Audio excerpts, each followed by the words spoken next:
জানতে চলেছি আলু ভাজা।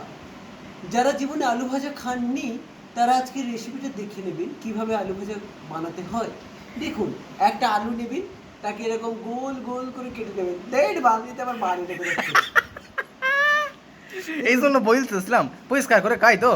এবার দেখো আলু কাটবে, তার মধ্যে বাইল পড়িবে, চুল ফুল পড়ে আইছে। ফার্স্টে এইভাবে আ ও আ মানে আমার না, এটা আলুর সাউন্ড। এইভাবে কুচি কুচি কুচি করে কাটবে, তারপরে এরকম সরু করে নিয়ে থালায় দিবে। ওকে, থালাতে দিয়ে দিলাম, তারপর তারপরে আবার কাটবা। তো এইটা তো এত কাইতা কাইতা কেন? একবারে কাইতা লাও, হাজারবার কাটবে। আ আ আ আ আ আপনার তো মনে হইতেছে কাটতে বহুত ভালো লাগে লোকে। না, আমার কাটতে ভালো লাগে না, লোক আমার কাটিয়ে যায়। শুকিয়া সেটা তো বুঝতেই পারছি দাদা, কিন্তু একটা বলো, এই আলুতে আলু কইতোড়া আছে?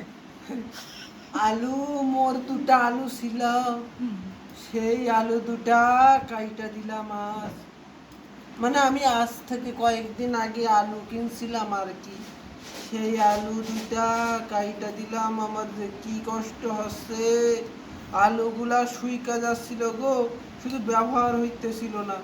ওর দাম কইতো লিছিল? দুটো আলুতে 10 টাকা নিয়েছিল গো, 10 টাকা। দেখছনি, সাদা আলু কালা আলু, এটা কালাটা এটা সাদাটা, আইসা আইসা বুঝতে তো পাইতাছি। এটা বড় এটা ছোট, এক শিরা দোষ ছিল। আইসা বন্ধ কর।